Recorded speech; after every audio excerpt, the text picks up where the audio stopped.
الحمدللہ رب العالمین والصلاة والسلام علی سید المرسلین اما بعد فاعوذ باللہ من الشیطان الرجیم بسم اللہ الرحمن الرحیم الصلاة والسلام علیک یا رسول اللہ وعلی آلک واصحابک یا حبیب اللہ الصلاة والسلام علیک یا نبی اللہ وعلی آلک واصحابک یا نور اللہ۔ فیضان قرآن کے سلسلے میں حاضر ہیں اور آج سورہ مومن کی آیت نمبر 58 سے قرآن پاک کا درس سنیں گے۔ اس آیت مبارکہ سے جو بیان کیا گیا ہے وہ یہ ہے کہ جاہل اور عالم، نیک اور بد، مومن اور کافر یہ برابر نہیں۔ ارشاد ہوتا ہے بسم اللہ الرحمن الرحیم وما يستوي الاعمى والبصیر والذین آمنوا وعملوا الصالحات ولا المسیء قلیلا ما تتذکرون۔ اور اندھا اور انکھیارا دیکھنے والا برابر نہیں، اور نہ وہ جو ایمان لائے اور اچھے عمل کیے اور بدکار، کتنا کم دھیان کرتے ہو۔ فرمایا گیا کہ اندھا اور بینا دونوں برابر نہیں۔ جو کافر ہے وہ حق دیکھنے سے اندھا ہے، اور جو مومن ہے وہ حق دیکھنے والا ہے، انکھیارا ہے۔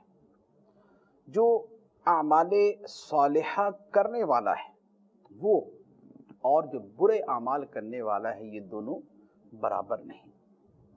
اور یہی وہ دلیل ہے جو آخرت کو بھی ثابت کرتی ہے کہ دنیا کے اندر تو ہم یہ دیکھتے ہیں کہ بہت مرتبہ ایسا ہوتا ہے کہ نیک اور بد دونوں ایک ہی جیسے ہوتے ہیں۔ جتنی آمدنی نیک کی اتنی بد کی، جتنی آمدنی مومن کی اتنی کافر کی، جتنی نعمتوں اور آسائشوں میں مومن ہوتا ہے اتنی ہی نعمتوں اور آسائشوں میں کافر ہوتا ہے۔ بعض اوقات تو یوں بھی ہوتا ہے کہ نیک اور مسلمان اور مومن وہ تکلیف میں ہوتا ہے، جبکہ کافر خوشحالی میں ہوتا ہے، مظلوم بیچارہ تنگی میں ہوتا ہے، اور ظالم بڑی موج مستی میں ہوتا ہے۔ اب اگر ظالم کو اس کے ظلم کا کوئی صلہ نہیں مل رہا، کوئی اس کو سزا نہیں مل رہی، اور مظلوم کو اس کے صبر کا کوئی بدلہ نہیں مل رہا، تو پھر مظلوم ہونے کا فائدہ کیا؟ اگر نیک کو، اچھے کو، اس کے اچھے اعمال کا کوئی دنیا کے اندر کوئی فائدہ ہی نظر نہیں آ رہا، تو پھر نیک بننے کا فائدہ کیا؟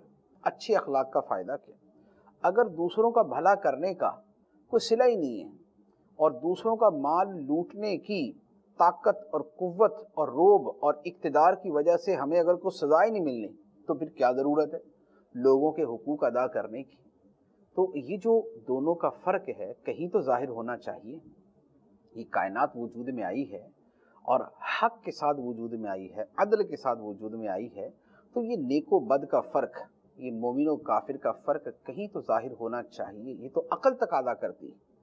تو یہی وہ نیک و بد کا فرق ہے جو قیامت میں ظاہر ہوگا، کہ دنیا میں اگرچہ نیک کو اس کی نیکیوں کا صلہ نہ ملا، اچھے اخلاق والے کو اس کے اچھے اخلاق کا بدلہ نہ ملا، اگر لوگوں کی جان بچانے والے کو دنیا میں اس کا صلہ نہ ملا، بلکہ جان بچاتے بچاتے خود ہی اپنی جان سے ہاتھ دھو بیٹھا، تو اس نے پھر کیوں جانیں بچائیں؟ اور جس نے اتنے ہی لوگوں کو قتل کیا تھا وہ قتل کر کے بھی بچ گیا اور اس کو کوئی سزا ہی نہیں ہے، تو پھر جان بچانے کی حاجت کیا اور دوسرے کو قتل سے بچنے کی حاجت کیا؟ تو یہ وہ جو فرق ہے یہ ظاہر ہوگا قیامت کے دن، جب اللہ تعالیٰ جو عالم الغیب والشہادہ ہے، جو تمام اعمال و افعال کو جاننے والا ہے، جو ذرے کے برابر عمل سے لے کے پہاڑوں جیسے عمل کو بھی برابر ہی جاننے والا ہے، کہ جیسے پہاڑ جیسے عمل کو جانتا ہے اتنی ہی ڈیٹیل سے اور اتنی ہی تفصیل کے ساتھ وہ ذرے کے برابر عمل کو بھی جانتا ہے، جو ظاہر کو بھی جانتا ہے، باطن کو بھی جانتا ہے، جو بدن کے اعمال کو بھی جانتا ہے، دل کے اعمال کو بھی جانتا ہے، تو وہ قیامت کے دن ہر بندے کو اس کے اعمال کے مطابق بدلہ دے گا۔ اور یہ وہ دن ہوگا کہ جس دن پھر یہ فرق پوری طرح ظاہر ہو جائیں گے۔ تو فرمایا کہ کتنا کم دھیان تم کرتے ہو، کتنا کم تم نصیحت حاصل کرتے ہو۔ اگر نصیحت حاصل کرو، یہ کائنات کے نظم پر، نظام پر غور کرو، تو سمجھ آئے گا کہ اتنی شاندار کائنات اتنے توازن کے ساتھ اور اتنے اعتدال کے ساتھ جو کائنات قائم ہے اور اس میں جو ایک سلسلہ حیات و ممات جاری ہے، یہ سارے کا سارا جو ہے کوئی فرق ہی نہ کرے، اس کا کوئی انجام ہی نہ ہو، اس میں اچھائی کی صورت میں انجام نہ ہو، برائی کا برائی کی صورت میں انجام نہ ہو، یہ کیسے ہو سکتا ہے؟ تو اللہ تعالیٰ نے اس کے لیے آخرت کا دن مقرر کیا ہے۔ چنانچہ اب اگلی آیت کے اندر پھر آخرت کا آنا ہی بیان کیا گیا ہے۔ ارشاد ہوتا ہے ان الساعۃ لآتیۃ لا ریب فیہا ولکن اکثر الناس لا یؤمنون، بے شک قیامت ضرور آنے والی ہے، اس میں کچھ شک نہیں، لیکن بہت لوگ ایمان نہیں لاتے۔ یہ کون ایمان نہیں لاتے؟ وہی جو اوپر ہیں قلیلا ما تتذکرون کے برعکس، کہ تھوڑے لوگ تو دھیان کرتے ہیں لیکن اکثر لوگ دھیان ہی نہیں کرتے، توجہ نہیں کرتے، اعمال کے انجام اور اس کائنات کے اختتام کے بارے میں نہیں سوچتے۔ وہ لوگ ہیں کہ جو ایمان نہیں لاتے، لیکن ہیں وہ اکثریت کے اندر، ہیں وہ جمہوریت کے اندر اکثریت ہے کہ جو قیامت پر ایمان لانے والے نہیں ہیں، صحیح طریقے سے ایمان لانے والے یا تو اصلاً ایمان نہیں ہے، یہ ہے تو پھر غلط انداز کے اندر ایمان ہے۔ اب اس کے بعد اللہ تعالیٰ دعا مانگنے کا حکم ارشاد فرماتا ہے، اور جو لوگ تکبر کے سبب اللہ کی بندگی اور عبادت سے اعراض کرتے ہیں، منہ پھیرتے ہیں، ان کے لیے وعید کا بیان ہے۔ ارشاد ہوتا ہے وَقَالَ رَبُّكُمُ ادْعُونِي أَسْتَجِبْ لَكُمْ إِنَّ الَّذِينَ يَسْتَكْبِرُونَ عَنْ عِبَادَتِي سَيَدْخُلُونَ جَهَنَّمَ دَاخِرِينَ، اور تمہارے رب نے فرمایا مجھ سے دعا کرو میں قبول کروں گا، بے شک وہ لوگ جو میری عبادت سے تکبر کرتے ہیں ان قریب جہنم میں داخل ہو جائیں گے ذلیل ہو کر۔ دو باتیں ارشاد فرمائی اور تیسری پھر ایک وعید ہے۔ پہلی بات تو فرمائی کہ مجھ سے دعا مانگو میں قبول کروں گا۔ دعا مانگنا بڑی ہی اعلیٰ درجے کی عبادت ہے۔ دعا کے بارے میں حدیث مبارک میں فرمایا گیا الدعاء مخ العبادہ، دعا عبادت کا مغز ہے۔ فرمایا الدعاء سلاح المؤمن، دعا مومن کا ہتھیار ہے۔ جیسے ہتھیار کے ذریعے بندہ تکلیف سے اور حملے سے بچتا ہے، اسی طرح دعا کے ذریعے مصیبتوں کے اور آفات و بلیات کے حملوں سے بچتا ہے۔ دعا بڑی عظیم شے ہے، بڑی عظیم شے ہے۔ دعا اپنی زندگی کے معمول میں داخل کرنی چاہیے۔ دعا اللہ تعالیٰ کی بارگاہ میں اتنی پسندیدہ عبادت ہے، اتنی پسندیدہ عبادت ہے کہ جتنی اس کی کثرت کی جائے خدا کو اتنا پسند ہے۔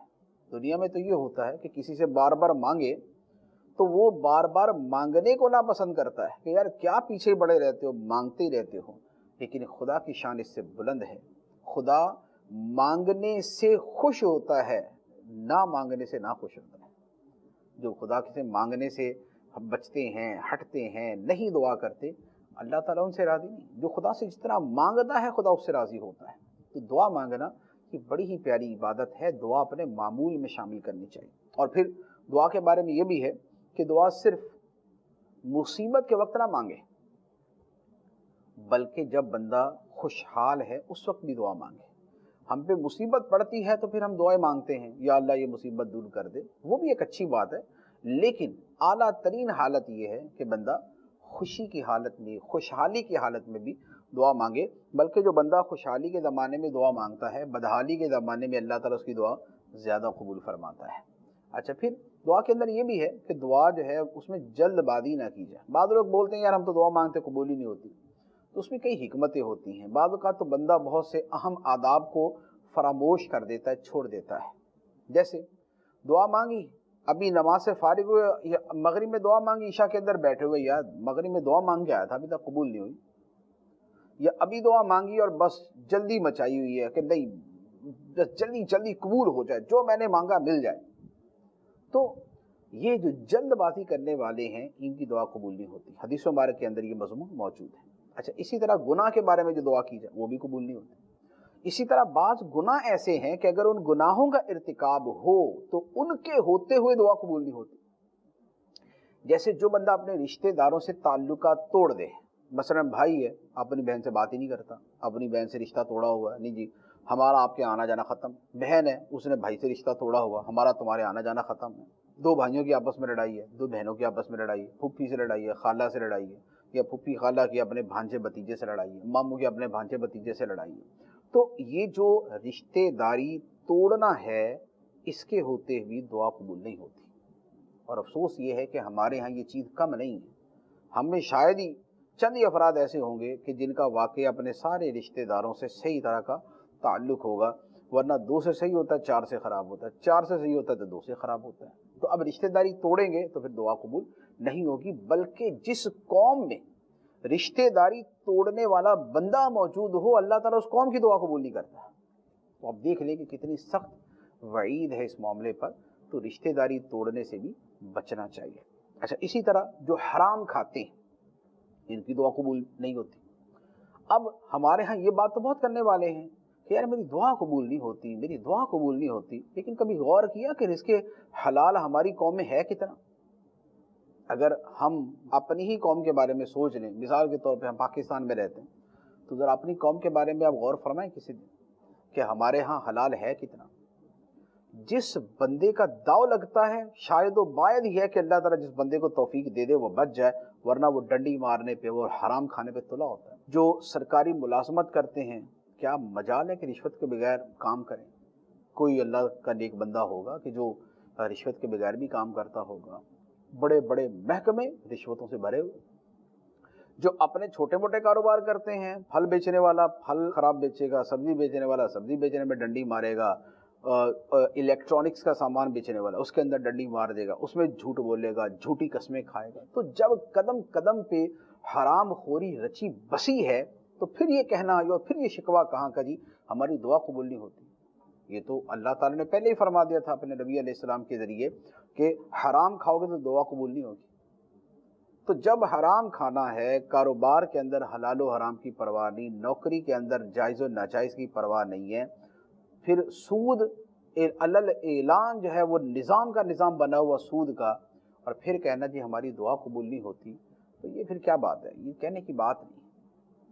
اچھا، اب اس کے بعد اب یہ بھی ہو سکتا ہے کہ وہ بندہ بولے کہ یار میرے تو سارے معاملہ درست ہیں، میں تو حلال ہی کھاتا ہوں، حرام سے بہت بچتا ہوں، میری دعا تو پھر قبول نہیں ہوتی۔ جو دیگر موانع ہیں، رکاوٹیں ہیں قبولیت دعا میں ان سے بھی بچتا ہوں، میری تو دعا پھر قبول نہیں ہوتی۔ تو اس کے حوالے سے یہ کہ دعا کے قبول ظاہری اعتبار سے نہ ہونے میں بھی بعض اوقات حکمتیں ہوتی ہیں۔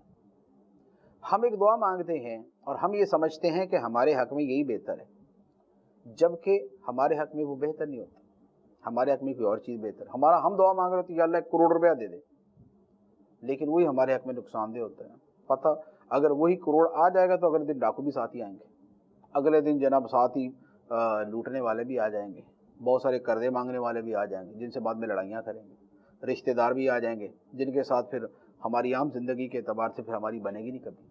بعض اوقات دعا کے ذریعے اللہ تعالیٰ کوئی دوسری مصیبت ٹال دیتا ہے۔ ہم نے تو دعا مانگی تھی کہ یا اللہ 1 لاکھ روپیہ مل جائے، لیکن اللہ تعالیٰ نے اس دعا کی وجہ سے ہمیں اس ایکسیڈنٹ سے اور یا اس مرض سے بچایا جس کے اندر 10 لاکھ روپے خرچ ہونے سے بعد میں یہ نہیں ہے، تو اتنا کم از کم ہوتا ہے کہ اس دعا کی جگہ پر اللہ تعالیٰ آخرت کے اندر بہت سارا اجر لکھ دیتا ہے۔ ہم نے تو لاکھ روپے کی دعا مانگی تھی، قیامت کے دن کے لیے اللہ تعالیٰ نے کروڑوں والا اجر ہمارے لیے لکھا ہوا۔ تو ہماری اگر دعا کا وہی اثر ظاہر نہ ہو جو ہم چاہتے ہیں، جو ہمیں مطلوب ہے، تو اس سے بھی مایوس نہیں ہونا چاہیے، اس سے بھی مایوس نہیں ہونا چاہیے۔ اپنی روزی حلال کریں، گناہوں سے بچیں، خدا سے دعا مانگیں اور اس کا نتیجہ خدا پر ہی چھوڑ دیں۔ دعا مانگے تو آپ نے دعا مانگی نا، حکم تو نہیں دیا اللہ تعالیٰ کا۔ دعا مانگ کے نتیجہ بھی خدا پہ چھوڑ دیں کہ اے اللہ دعا میں نے مانگی، مجھے یہ مطلوب ہے، اب معاملہ تیرے اوپر چھوڑ دیں، اب توکل تیرے اوپر ہے، بھروسہ تیرے اوپر ہے۔ تو ذرا اس انداز کے اندر چلے تو صحیح۔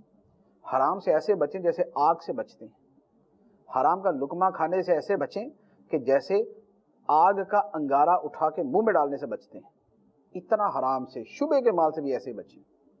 حلال کے اوپر فوکس کریں، گناہوں کی عادت چھوڑیں، گڑ گڑا کے خدا کی بارگاہ میں دعا مانگیں۔ اور اس کے بعد نتیجہ بھی خدا پر ہی چھوڑ دیں اور پھر دیکھیں کہ اللہ تعالیٰ دعا کیسی قبول فرماتا ہے۔ تو یہ دعا کی ہم جو ہے وہ صرف یہ تو سن لیتے ہیں کہ بھی دعا مانگو قبول ہوگی، تو اب جو مرضی کرتے رہیں، جیسا مرضی کرتے رہے دعا قبول ہوگی، ایسا نہیں۔ اللہ تعالیٰ کی جو فرامین ہیں ان کی بہت ساری دیگر آیتوں کی روشنی میں اور نبی پاک علیہ الصلوۃ والسلام کی جو تشریحات ہیں احادیث طیبہ ان کی روشنی کے اندر ان کا مفہوم دیکھا جاتا ہے۔ تو یہ دعا کے بارے میں تھا۔ اب یہ کہ جو اللہ کی عبادت سے تکبر کرتے ہیں تو یہ یقینی بات ہے کافر ہیں، جو خدا کی بندگی سے خدا کی عبادت سے تکبر کرتے ہیں۔ مسلمان تو خدا کی عبادت سے تکبر نہیں کر سکتا، بے عمل ہو سکتا ہے، عبادت سے غافل ہو سکتا ہے، لیکن معاذ اللہ یہ نہیں ہو سکتا کہ اسے خدا کی عبادت سے تکبر ہو، کہ یہ تو ڈائریکٹ قطعی کفر ہے، یہ تو سیدھا سیدھا تو مسلمان یہ نہیں کرتا۔ تو فرمایا کہ جو میری عبادت سے تکبر کرتے ہیں ان قریب ذلیل ہو کر جہنم میں جائیں گے۔ یہ تو ان کے بارے میں ہے جو عبادت سے تکبر کی وجہ سے دور ہوتے ہیں، لیکن اس کا یہ مطلب نہیں ہے کہ جو غفلت کی وجہ سے عبادت سے دور ہے اس کے لیے کوئی وعید ہے۔ جو غفلت، سستی، کوتاہی، دنیا کی محبت، آرام و آسائش کی محبت میں ڈوب کر نیند کی وجہ سے نماز چھوڑتا ہے، کاروبار کی وجہ سے نماز چھوڑتا ہے، مال کی محبت کی وجہ سے زکوٰۃ نہیں دیتا، مال کی محبت کی وجہ سے یا کاروباری مصروفیات کی وجہ سے حج فرض بھی نہیں کرتا، جس کو روزے شاق گزرتے ہیں، تو جو اپنی غفلتوں سستیوں کی وجہ سے بھی عبادت سے دور ہوتا ہے اس کے لیے بھی وعیدیں ہیں۔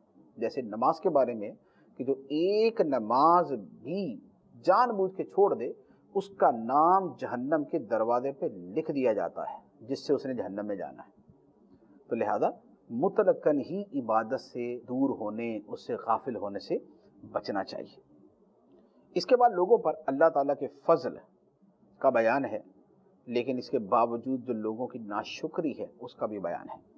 ارشاد ہوتا ہے اللہ الذی جعل لکم اللیل لتسکنوا فیہ والنہار مبصرا ان اللہ لذو فضل علی الناس ولکن اکثر الناس لا یشکرون۔ اللہ ہی ہے جس نے تمہارے لیے رات بنائی کہ اس میں آرام پاؤ، اور دن بنایا آنکھیں کھولتا۔ بے شک اللہ لوگوں پر فضل والا ہے، لیکن بہت سے لوگ شکر نہیں کرتے۔ اللہ تعالیٰ کی دو نعمتوں کا یہاں پر صراحتاً بیان ہے۔ ایک تو یہ ہے کہ خدا نے رات بنائی۔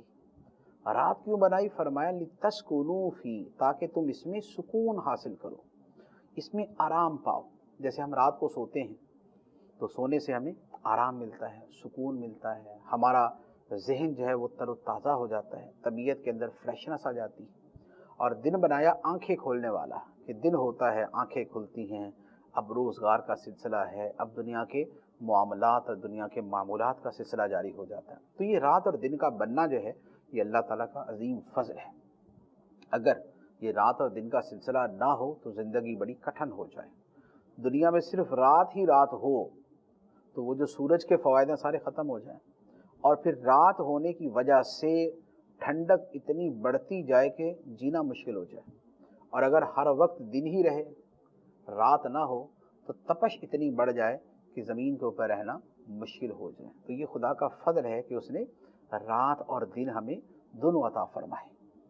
اچھا، پھر اس کے ساتھ فرمایا کہ بے شک اللہ لوگوں پر بڑا فضل کرنے والا ہے۔ یہ تو دو مثالیں ہیں، لیکن وہ جو ذات ہے، ذات خدا بندی ہے، وہ تو ذو فضل ہے، ذو فضل عظیم ہے، عظیم فضل کرنے والی۔ اب جس کے فضل عظیم ہیں اس کا شکر بھی اتنا ہی ادا ہونا چاہیے، لیکن معاملہ یہ ہے کہ لوگ شکر سے دور ہوتے ہیں۔ اکثریت اللہ تعالیٰ کا شکر ادا نہیں کرتی۔ جو کافر ہیں وہ تو خدا کے شکر سے ویسے ہی دور ہیں، کہ جنہوں نے خدا کے وجود کو ہی نہیں مانا تو اس سے بڑھ کر ناشکری کیا ہوگی۔ پھر جنہوں نے وجود کو تو مانا لیکن خدا کے ساتھ شرک کر دیا، کفر کر دیا، تو ان کا شکر بھی ختم، وہاں بھی شکر نہیں۔ پھر اس کے بعد جو مسلمان ہیں ان کے اندر بھی شکر کا مادہ کتنا ہے اور ناشکری کتنی ہے، بھی ہمارے سامنے کہ ہم شکر تو کبھی کبھی ادا کرتے ہیں، البتہ مصیبت آ جائے تو ناشکری فوراً شروع کر دیتے ہیں۔ تو اکثریت لوگوں کی شکر ادا کرنے والی نہیں ہے۔ ہمیں اپنی عادت اللہ تعالیٰ کا شکر ادا کرنے والی بنانی چاہیے. جو نعمت استعمال کرے خدا کا شکر ادا کرے، اور ہر وقت سر سے پاؤں تک خدا کی کروڑوں نعمتیں ہمارے اوپر ہیں. ہمارا ایک ایک بال خدا کی نعمت، ہمارے بدن کا ایک ایک رونگٹا خدا کی نعمت، ہمارے بدن کا ایک ایک مسام خدا کی نعمت. یہ ہوا جس میں سانس لیتے ہیں یہ خدا کی نعمت ہے. جو روزی ہم کھاتے ہیں، جو رزق کھاتے ہیں، خدا کی نعمت. پانی کا ایک ایک قطرہ خدا کی نعمت. اس روشنی میں یہ دن رات، یہ ہمارا وجود، یہ سب خدا کی نعمت ہے. تو اللہ تعالیٰ کی اتنی نعمتیں ہیں کہ ان کا شکر حقیقتاً تو ہم ادا کر ہی نہیں سکتے، لیکن جتنا کرنا چاہیے اتنا تو کریں. تو یہ عادت بنا لیں، کھانے کے بعد، پینے کے بعد، سونے سے اٹھنے کے بعد، لباس پہننے کے بعد، واش روم سے باہر نکلنے کے بعد، اچھی کوئی خبر ملنے کے بعد اللہ تعالیٰ کا شکر ادا کرنا اپنی عادت میں شامل کر لیں. جو مسنون دعائیں ہیں اگر وہ بھی یاد کر لیں تو اس سے بھی شکر ادا کرنے کی اچھی ترکیب بن جاتی ہے. پانی پینے کے بعد الحمدللہ رب العالمین، کھانا کھانے کے بعد جو دعا ہے، سونے سے اٹھنے کے بعد جو دعا ہے، واش روم سے نکلنے کے بعد جو دعا ہے، یہ ساری دعائیں اللہ تعالیٰ کا شکر ادا کرنے کی بڑی اچھی صورتیں ہیں. اس کے بعد ارشاد ہوتا ہے ذالکم اللہ ربکم خالق کل شیء لا الہ الا ہوا فانا تؤفکون کذالک یؤفک الذین کانوا بآیات اللہ یجحدون. وہ ہے اللہ تمہارا رب، ہر چیز کا بنانے والا، اس کے سوا کوئی معبود نہیں. تو اے لوگو تم کہاں اوندھے جاتے ہو؟ یوں ہی اوندھے جاتے ہیں وہ جو اللہ کی آیتوں کا انکار کرتے ہیں. اوپر اللہ تعالیٰ کی نعمت بیان کی، اور مزید میں نے تفصیل عرض کی ذو فضل کی کہ اللہ بڑے فضل والا ہے.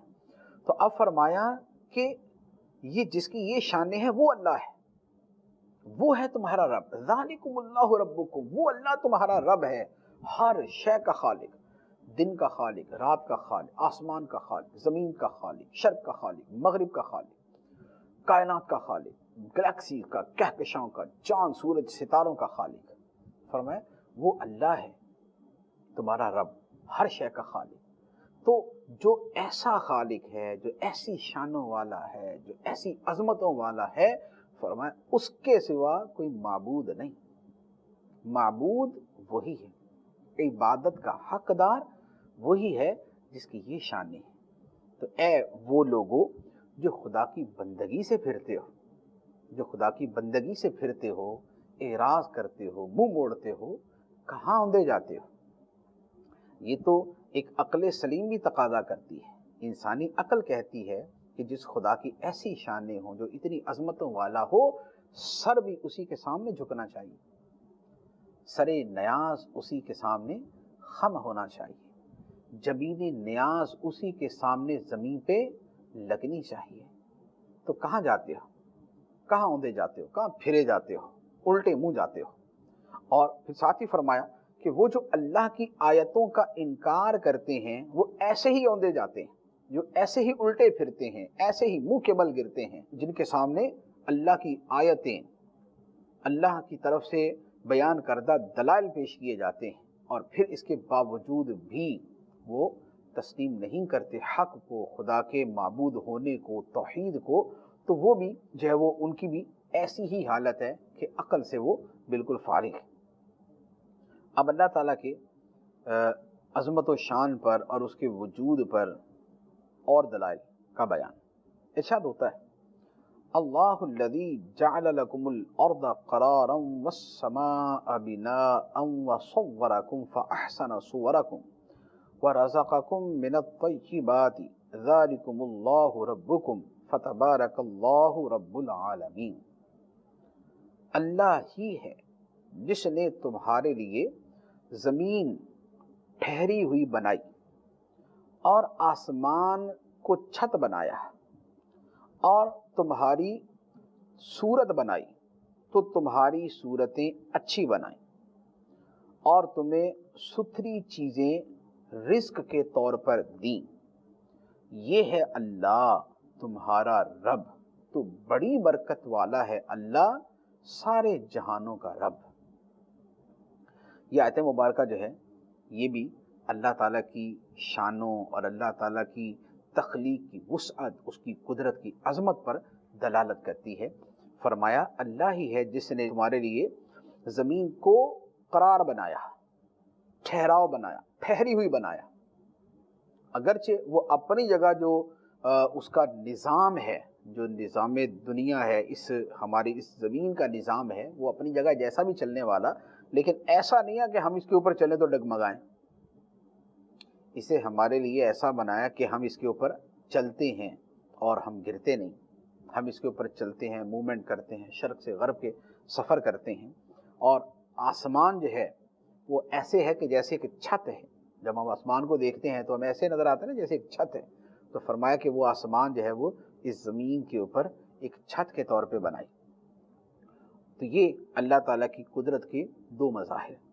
اب اس کے ساتھ اگلا مظہر یہ کہ فرمایا کہ اس نے تمہاری صورتیں بنائی اور تمہاری صورتوں کو احسن بنایا، خوبصورت بنایا، اچھا بنایا۔ انسانی صورت جو ہے یہ بہترین صورت ہے۔ آپ کبھی بھی انسان کی صورت کو کبھی جانوروں کے ساتھ کمپیئر کر کے دیکھیں تو ذرا، کسی بھی جانور کو لے لیں، اس کو لیں اور انسان کو لیں، تو انسان کی جو صورت ہے اس جیسی صورت نہیں کہ دوسری۔ انسان کو صورت بنائی اس کی اور خوبصورت بنائی، انسان کی صورت بنائی اور خوبصورت بنائی ہے، اس لیے فی احسن تقویم، بہترین تقویم کے اندر انسان کو بنایا ہے، بہترین تقویم کے اندر انسان کو پیدا کیا ہے۔ یہ اللہ تعالیٰ کی قدرت و عظمت کی ایک اور دلیل۔ اب اس کے بعد فرمایا اور تمہیں پاکیزہ رزق بھی عطا فرمایا، تمہارے لیے زمین بنائی، تمہارے لیے آسمان بنایا، تمہاری اس نے صورتیں بنائی اور تمہیں ہی پاکیزہ رزق بھی عطا فرمایا۔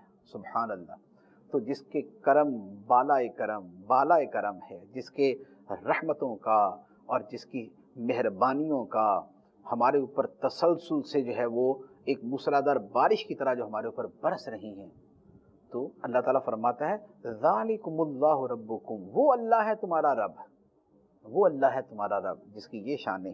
فتبارک اللہ رب العالمین، تو بڑی برکت والا ہے اللہ، سارے جہانوں کا پالنے والا، بڑی برکت والا۔ سبحان اللہ، سبحان اللہ۔ اب اس کے بعد اللہ تعالیٰ کی مزید عظمت کا بیان اور اخلاص کے ساتھ خدا کی بندگی کا بیان، کیونکہ جب وہ عظمتوں والی ذات، وہ شانوں والی ذات، وہ اتنی پیاری ہے، وہ اتنی عظمتوں والی ہے، تو وہی مستحق ہے کہ اس کی عبادت کی جائے۔ چنانچہ اب بیان ہوتا ہے هو الحی لا الہ الا ہوا فادعوہ مخلصین لہ الدین الحمد للہ رب العالمین۔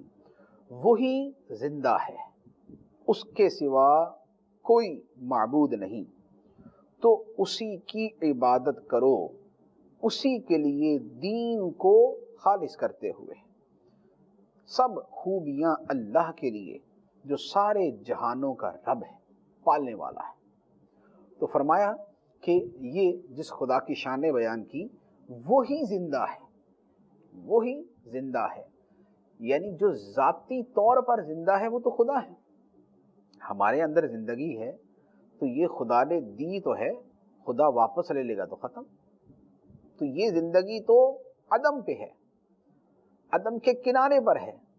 خدا ایک امر فرماتا ہے تو زندگی عطا فرما دیتا ہے، ایک امر فرماتا ہے تو زندگی کا خاتمہ ہو جاتا ہے، لیکن اس کی اپنی جو صفت حیٌ ہے، جو خود حی ہے، جو صفت حیات ہے، وہ ایسی کہ جس کی کنوہ تک، حقیقت تک تو ہماری عقلوں کی رسائی کسی صورت ہو ہی نہیں سکتی۔ یہ ہے کہ حیات حقیقی جو ہے وہ خدا کی ہے، وہی زندہ ہے۔ اس کی صفت حی کے سامنے ہماری صفت حی کا تو یوں کہہ لیں کہ نام و نشان بھی نہیں بنتا۔ ہم تو ذل کی ایک صورت بنتے ہیں اور وہ اصل وجود بنتا ہے۔ اب اس کے اوپر اور بڑی باریک باتیں ہیں لیکن ہم اپنے اس عام سلسلے کے اندر بیان نہیں کر سکتے۔ تو فرمایا کہ عبادت کے لائق بھی وہی ہے، اس کے سوا کوئی معبود نہیں۔ تو جب وہی عبادت کے لائق ہے تو پھر اسی کی عبادت کرو، اسی کے بندے ہو کر، اسی کے لیے دین کو، عبادت کو خالص کرتے ہو۔ اللہ کی عبادت میں نہ تو یوں کسی کو شریک کیا جائے کہ جسے شرک جلی کہا جاتا ہے، کہ بتوں کو یا کسی اور مخلوق کو شامل کر دیا جائے، اور نہ اللہ کی عبادت میں یوں کسی کو شریک کیا جائے کہ خدا کی رضا مطلوب ہونے کی بجائے مخلوق کی رضا مطلوب ہو جائے، جسے شرک فی القصد کہا جاتا ہے یا جسے شرک خفی کہا جاتا ہے، اور آسان الفاظ میں جسے ریاکاری کہا جاتا ہے کہ لوگوں کی نظر میں اچھا بننے کے لیے عبادت کی جائے۔ تو اس کا مطلب یہ ہوا کہ عبادت خدا کے لیے نہیں کی، عبادت لوگوں کے لیے کی۔ عبادت کا صلہ خدا سے مطلوب نہیں ہے، لوگوں سے مطلوب ہے کہ لوگ اس کو صلہ دیں، اس کو اچھا سمجھیں، اس کی عزت کریں اور اس کو جو ہے وہ نگاہ تعظیم سے دیکھیں۔ تو یہ اس شرک سے بھی بچنا ضروری ہے، یہ بھی فرض ہے۔ جو شرک جلی ہے وہ تو خبیث ترین ہے، لیکن یہ جو شرک خفی ریاکاری کی صورت میں ہے یہ بھی معمولی چیز نہیں۔ تو اب جس خدا کی یہ شانیں ہیں، جب یہ ساری شانیں بندہ سنتا ہے، پڑھتا ہے، ان پہ غور کرتا ہے، تو پھر نتیجہ کیا ہوتا ہے؟ بندے کی زبان سے بے اختیار نکلتا ہے الحمدللہ رب العالمین، ساری تعریفیں اللہ کے لیے جو سارے جہانوں کا پالنے والا ہے، ساری تعریفیں اللہ کے لیے کہ جس کی یہ شانیں ہیں۔ اب اس کے بعد کچھ لوگوں نے نبی پاک صلی اللہ تعالی علیہ وآلہ وسلم کو معاذ اللہ بت پرستی کی دعوت دی کہ آپ بھی کچھ ہمارے بتوں کی پوجا کر لیا کریں تاکہ ہم آپ کی مخالفت نہ کریں۔ اس کی تردید کے اندر اللہ تعالیٰ نے یہ آیت مبارکہ نازل فرمائی۔ ارشاد ہوا قل انی نہیت ان اعبد الذین تدعون من دون اللہ لما جاءنی البینات من ربی وامرت ان اسلم لرب العالمین۔ تم فرماؤ مجھے منع کیا گیا ہے کہ میں انہیں پوجوں جن کی تم اللہ کے سوا عبادت کرتے ہو، جبکہ میرے پاس روشن دلیلیں میرے رب کی طرف سے آ چکی ہیں، اور مجھے تو یہی حکم ہوا ہے کہ رب العالمین کے حضور گردن رکھوں، رب العالمین کے حضور گردن رکھوں۔ تو یہ نبی پاک صلی اللہ علیہ وسلم کا جواب تھا کہ میرے پاس تو خدا کی روشن دلیلیں آئی ہوئی، میرے پاس تو خدا کی روشن دلیلیں آئی ہوئی، تو یہ کیسے ممکن ہے کہ میں تمہارے جھوٹے خداؤں کی عبادت کروں؟ مجھے اس سے منع کیا گیا ہے کہ میں ان کی عبادت کروں جنہیں تم خدا کے سوا پوجتے ہو۔ اور ساتھ ہی نبی پاک علیہ السلام کو فرمایا گیا کہ آپ ان کو بتا دیں کہ مجھے حکم یہ ہے کہ میں رب العالمین کے حضور گردن رکھوں، میں نے تو اپنے آپ کو جھکایا ہوا ہے خدا کے سامنے، لہذا میری بندگی، میری عبادتیں سب خدا کے لیے ہیں۔ اب اس کے بعد انسانی زندگی کے جو انسان پیدا ہوتا ہے اور اس کے بعد اس کی زندگی کا نظام چلتا ہے، اس کے مختلف مراحل اور ان کی حکمتوں کا بیان ہوتا ہے۔ ارشاد ہوتا ہے هو الذي خلقكم من تراب ثم من نطفة ثم من علقة ثم يخرجكم طفلا ثم لتبلغوا أشدكم ثم لتكونوا شيوخا ومنكم من يتوفى من قبل وَلِتَبْلُغُوا أَجَلًا مُّسَمًّى وَلَعَلَّكُمْ تَعْقِلُونَ۔ وہی ہے جس نے تمہیں مٹی سے بنایا، پھر پانی کی بوند سے، پھر خون کی پھٹک سے، پھر تمہیں نکالتا ہے ایک بچے کے طور پہ، پھر تمہیں باقی رکھتا ہے کہ تم اپنی جوانی کو پہنچو، پھر اس لیے کہ بوڑھے ہو اور تم میں کوئی پہلے ہی اٹھا لیا جاتا ہے، اور اس لیے کہ تم ایک مقرر وعدہ تک پہنچو، اور اس لیے کہ سمجھو۔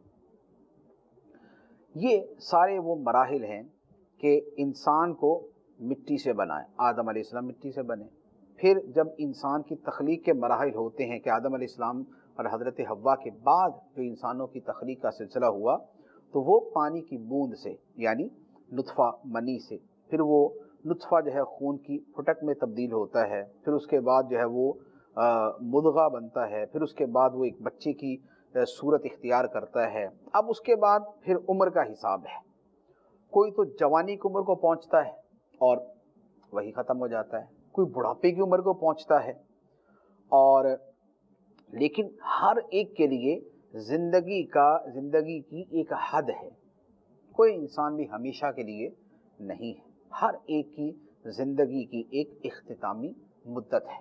تو یہ جو سارے مرحلے ہیں یہ خدا نے بنائے، اور ان سارے مرحلوں کے بیان کرنے کا، بنانے کا مقصد تو اللہ تعالیٰ نے قرآن پاک میں بار بار بیان فرمایا ہے کہ الذی خلق الموت والحیات لیبلوکم ایکم احسن عملا، اس نے زندگی اور موت کو پیدا کیا تاکہ تمہیں آزمائے کہ تمہیں کون اچھے عمل کرتا ہے۔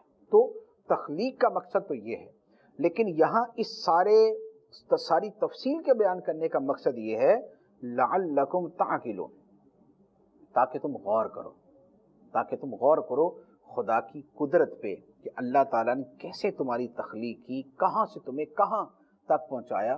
تو جس خدا نے تمہیں ان تمام مراحل سے گزار کر ایک انسان بنا دیا اور پھر تمہیں موت دی اور دیتا ہے اور دے گا، وہی خدا تمہیں دوبارہ بھی پیدا کرے گا۔ تو یہ جو تخلیق انسانی ہے اور اس کے بعد کی یہ سارے تغیرات ہیں، یہ خدا کی قدرت پہ دلالت کرتے ہیں، اور وہ اپنی اسی قدرت سے دوبارہ انسانوں کو پیدا فرمائے گا۔ تو یہ اس جگہ پر ان کے بیان کرنے کا مقصد ہے۔ اس کے بعد پھر قدرت اور شان الہی کے مظاہر کا بیان ہے، یہ انشاءاللہ عز و جل اگلے سلسلے میں سنیں گے۔ اللہ تبارک و تعالی ہمیں قرآن کا فہم عطا فرمائے اور قرآن کے نور سے ہمارے سینوں کو معمور فرمائے، آمین بجاہ النبی الامین صلی اللہ علیہ وسلم۔